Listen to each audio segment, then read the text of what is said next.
नमस्कार साथियों, आप देख रहे हैं मोबाइल पे दुनिया। इस पे आज एक ऐसे आदेश की बात करते हैं जिसमें आपको दिखाने का प्रयास किया गया है, आपको समझने की आवश्यकता है। आइए देखते हैं, डायरेक्ट हम लेटर के ऊपर चलते हैं जो राज्य सरकार द्वारा सभी मंडलायुक्त समस्त जिला अधिकारियों को प्रेषित किया गया है। और वहीं पे इसमें किन मुद्दों पे बात की गई है, किस प्रकार से राजस्व में उत्तर राजस्व न्यायालय नियम संग्रह में अवधारणाओं प्रक्रियाओं के अनुपालन के लिए दिशा निर्देश दिया गया है। आइए देखते हैं कौन कौन से टॉपिक को कवर किया गया है और किस प्रकार से इसमें व्यवस्था की गई है और किस प्रकार से इसमें दिशा निर्देश दिए गए हैं। आपके सामने एक ऑफिस का लेटर दिखाई दे रहा है और इसमें सब्जेक्ट है इस प्रकार से यहाँ पे देख सकते हैं। प्रेषक आयुक्त सचिव राजस्व परिषद उत्तर प्रदेश अनुभाग 12 सेवा में है समस्त मंडलायुक्त उत्तर प्रदेश समस्त जिलाधिकारी उत्तर प्रदेश। डेटेड है 9 फरवरी 2024 का भेजा गया है। विषय है उत्तर प्रदेश राजस्व न्यायालय नियम संग्रह में अवधारित प्रक्रियाओं के अनुपालनार्थ दिशा निर्देश। महोदय, राजस्व न्यायालय द्वारा जन सामान्य की गुणवत्तापूर्ण एवं त्वरित न्यायालय उपलब्ध कराना सुनिश्चित किया जाना चाहिए। इस उद्देश्य से अधिनियम नियमावली में वर्णित प्रक्रियाओं के विधिवत पालन कराने हेतु सकारण एवं मुखरित आदेश पारित किया जाना आवश्यक है। उत्तर प्रदेश राजस्व न्यायालय नियम संग्रह के आधारित प्रक्रियाओं के समुचित अनुपालनार्थ परिषद स्तर पर मंडलीय, जनपदीय, तहसील स्तरीय राजस्व न्यायालय से संबंधित पदाधिकारियों हेतु आवश्यक अनिवार्य चेकलिस्ट समान दिशा निर्देश निम्नवत। तो दोस्तों, इस प्रकार से ये दिशा निर्देश दिया गया है मंडलीय, जनपद और तहसील स्तरीय राजस्व न्यायालयों के लिए। लेकिन क्या आप खुद ही अगर जाकर देखते होंगे तो आपको किस प्रकार से तहसीलों में किस प्रकार से राजस्व न्यायालय काम करते हैं और किस प्रकार से उसमें समस्याएं बनी हुई हैं, उसे आप खुद ही अवगत है। जिससे और इन समस्याओं से बाधित आकर इन समस्याओं से ऊब कर लास्ट में आयुक्त एवं सचिव राजस्व परिषद उत्तर प्रदेश की तरफ से ये लेटर जारी करना पड़ रहा है। वहीं पे फर्स्ट पॉइंट को में क्या किया, कौन कौन से टॉपिक पे कवर किया है, वही मेन टॉपिक आपको दिखा देता हूं। उसके बाद आपको पीडीएफ अगर चाहिए तो आप हमारे टेलीग्राम चैनल पे इसे पढ़ जाएगा और वहां से आप डाउनलोड कर सकते। राजस्व न्यायालय में बाद अपील पुनरीक्षण अन्य कार्रवाई हेतु आवेदन दाखिल किए जाने के समय विशेष ध्यान देने योग्य प्राविधान। अब यहाँ पे क में नंबर 1 है, राजस्व न्यायालय के प्रस्तुत प्रत्येक वाद, प्रार्थना पत्र, अपील, आपत्ति, अपील के ज्ञाप, पुनरीक्षण के ज्ञाप के प्रत्येक पृष्ठ पर यथास्थिति प्रार्थी, आपत्तिकर्ता, अपीलकर्ता अथवा पुनरीक्षक या अथवा उसकी ओर से उसके अधिवक्ता द्वारा हस्ताक्षर दिनांक सहित अंकित हो। यहाँ पे हस्ताक्षर और दिनांक सहित दोनों को अंकित करने को कहा है। वहीं पे दूसरे पॉइंट में प्रत्येक शपथ के प्रत्येक पृष्ठ पर दिनांक सहित हस्ताक्षर हो और यहाँ पे न्यायालय के नियम का भी अनुभाग दिया गया है। वहीं पे पॉइंट 3 में भी वाद पत्र, शपथ पत्र, प्रार्थना पत्र, पूरक पत्र, प्रत्युत्तर शपथ पत्र, आपत्ति पत्र, पूरक पत्र, प्रार्थना पत्र के अनुकूल अनुलग्न विहीन रीति से संख्याकित हों। इस प्रकार से यहाँ पे इसमें संख्या का अनुवर्ण किया है। इस प्रकार से ये साधारण छोटी छोटी व्यवस्थाओं को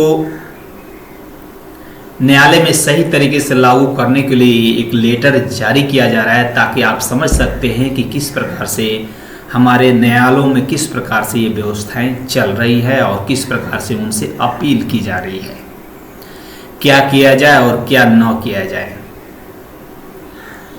वहीं पे आगे चलते हैं अगले पॉइंट की तरफ। तो यहाँ पे क के बाद ख में दिया है शपथ पत्र आधार पर अपेक्षित प्रार्थना पत्र। शपथ पत्र के आधार पर अपेक्षित प्रार्थना पत्र, इसमें निम्नलिखित शपथ पत्रों के आधार पर होंगे कि उनमें उन तथ्यों और परिस्थितियों, नाम, प्रभार, दिनांक की आवश्यकता अनुसार विवरण रूप से उल्लेखित किया जाएगा। वहीं पे ग पॉइंट में दिया है कि प्रार्थना पत्र की विषय वस्तु क्या होगी, किस प्रकार से विषय, कौन कौन से विषय के ऊपर उसमें प्राप्त सही तरीके से उसमें लिखित होगा। और वहीं पे घ में दिया गया है कि यहाँ से कि प्रार्थना पत्र के साथ संलग्न करने वाले दस्तावेज क्या क्या होंगे जो आप। वहीं पे आगे घ में दिया है कि प्रार्थना पत्र के साथ संलग्न किया जाने वाला दस्तावेज क्या क्या होंगे। वहीं अगले पॉइंट 4 में दिया है कि प्रार्थना पत्र का प्रस्तुतिकरण और उसकी संरक्षण किस प्रकार से किया जाएगा। वहीं पे 6 में दिया है अंतर्वर्ती आदेश और स्थगन आदेश किस प्रकार से दिए जाएंगे और किस प्रकार से स्थगन आदेश पारित किए जाने का न्यायालय के नियम संग्रह का पालन अनिवार्य रूप से किया जाएगा। और निचली अदालतों द्वारा पारित स्थगन आदेश के संबंध में उत्तर प्रदेश के नियम 492 के अंतर्गत विरोधी पक्षकार उसी न्यायालय में प्रार्थना पत्र प्रस्तुत करेंगे। वहीं पे अगले पॉइंट जो में कैविएट के बारे में बताया गया है कि किस प्रकार से कैविएट दाखिल करेंगे और क्या क्या उसमें दस्तावेज होंगे और किस प्रकार से उसमें व्यवस्था, किस प्रकार से कौन कौन से मुद्दे पर अपील कर सकते हैं। वहीं पे पॉइंट 6 में दिया है वादों के अंतरकरण के संबंध में। यहीं पे अगले पेज नंबर 5 पे दिया है उत्तर प्रदेश राजस्व न्यायालय नियम संग्रह के अंतर्गत महत्वपूर्ण प्रासंगिक प्राविधान क्या क्या हैं, जो यहाँ पे पॉइंट नंबर 38 से संबोधित किया है। और यहीं पे केस सीट समरी के बारे में प्राविधान अनिवार्य किए जाएं गाइडलाइन जारी की गई है और सभी राजस्व न्यायालयों में लंबित वादों को RCCMM पोर्टल पर केस सीट समरी बनाई जाए। अब यहाँ पे लास्ट 50 नंबर और 51 नंबर पॉइंट में क्या दिया है, आइए इसे हम देख लेते हैं। वादों के अदम पैरवी में खारिज किए जाने के समय पीठासीन अधिकारी द्वारा यह देख लिया जाए कि सभी पक्षों को नोटिस तामील विधिवत हो और वाद में पैरवी की स्थिति क्या है। गुण दोष के आधार पर सभी वादों को निर्गत किए जाने हेतु पत्रावली पर आवश्यक अभिलेख प्रस्तुत हो अथवा नहीं। पीठासीन अधिकारी द्वारा पत्रावली पर उपलब्ध कागजात अभिलेखों के आधार पर गुणागुण पर वाद का निर्णय किए जाने का पूर्ण प्रयास किया जाए। अदम पैरवी में खारिज किए गए स्थिति के आदेश के पूर्ण कार्यवाही पर विहित अंकित किया जाना चाहिए एवं उक्त कारणों का उल्लेख किया जाना चाहिए जिससे दृष्टिगत वाद गुण दोष के आधार पर निर्णित नहीं किया जा सकता है। यानी जो भी आदेश पास किया जाए उस पे गुण दोष सही तरीके से लिखा रहना चाहिए कि किस वजह से पॉइंटों को लेकर यह आदेश दिया गया है।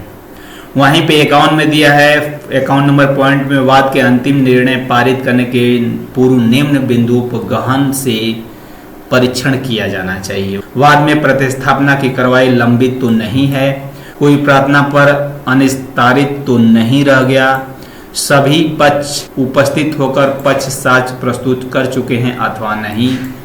पक्षकार के उपस्थित नहीं होने की स्थिति में यह देखा जाए कि उस पक्षकार को सूचना नोटिस की उचित विहित प्रक्रिया पूर्ण पालन किया गया है अथवा नहीं।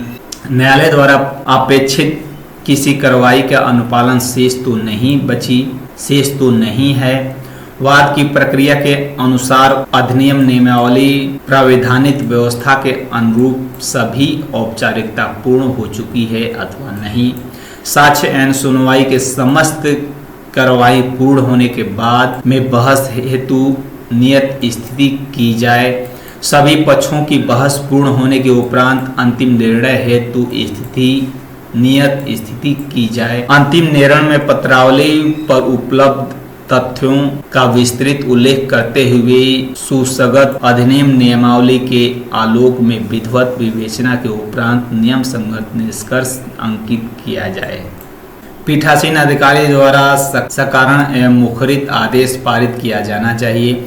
आदेश के विरुद्ध सक्षम अपील न्यायालय जैसे कि राजस्व संहिता 2006 में तृतीय अनुसूची उत्तर प्रदेश राजस्व की विधि व्यवस्था भू व्यवस्था अधिनियम 1950 की अनुसूची 2 में वर्णित है का उल्लेख भी आदेश में किया जाना चाहिए।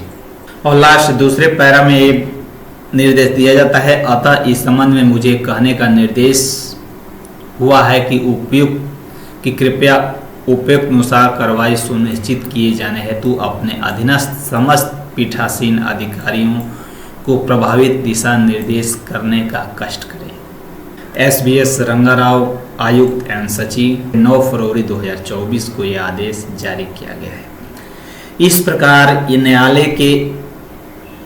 न्यायालय में इस प्रकार चल रहे विधि व्यवस्था को सुचारू रूप से बनाने के लिए इस प्रकार से इन पॉइंटों पे आदेश जारी किया गया है और किस प्रकार से आगे देखते हैं आने वाले समय में किस प्रकार से न्यायालय इन समस्याओं से जूझते हैं और किस प्रकार से इसका निस्तारण करते हैं। ओके दोस्तों, धन्यवाद। आप अपना ख्याल रखें।